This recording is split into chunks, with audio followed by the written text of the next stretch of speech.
Social media whipping people up again about this end times prophecy that's not happening. And the whole thing has turned into like this big joke on the internet.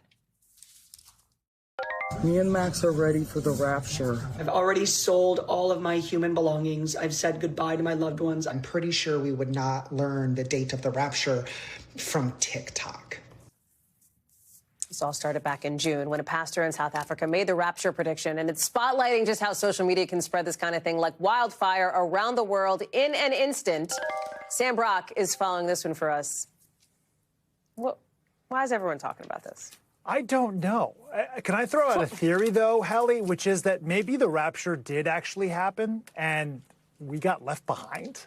I mean, there's been so many theories and so many iterations of theories about this. First of all, this is coming from a South African pastor. We saw a clip of him a second ago who said that Jesus came to him in a dream back in 2018 and was talking about the 2026 World Cup, which we know is happening next year. The finals are in New York, and apparently that's not going to happen because the rapture is going to precede it. So that spawned hundreds of thousands of videos that now have really picked up steam. The rapture, according to this South African pastor, could be either today or maybe tomorrow. So Pastor Malakala, he decided to give himself a little bit of a wiggle room on that.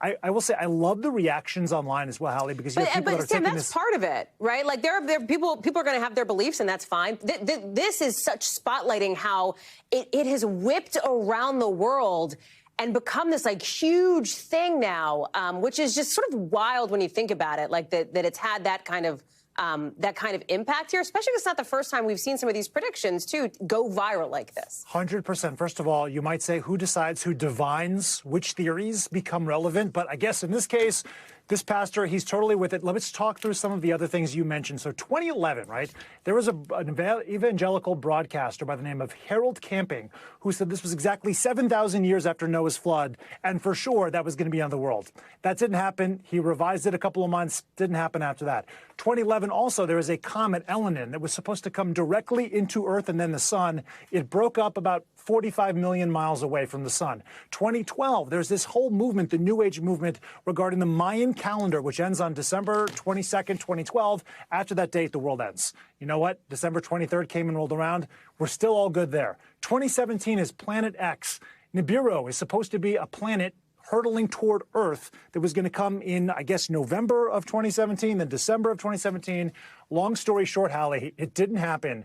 But the people online that are both preparing for the world to end and like they're selling their home, they're selling their cars, and then the folks that are mocking them and saying, well, like, can we at least wait until payday comes and then we can go and be lifted back up to return with Jesus? I mean, it is a commentary in many ways on how you can just like take this most, for some very serious, others ridiculous concept, and there's a totally different interpretation of it and a split screen.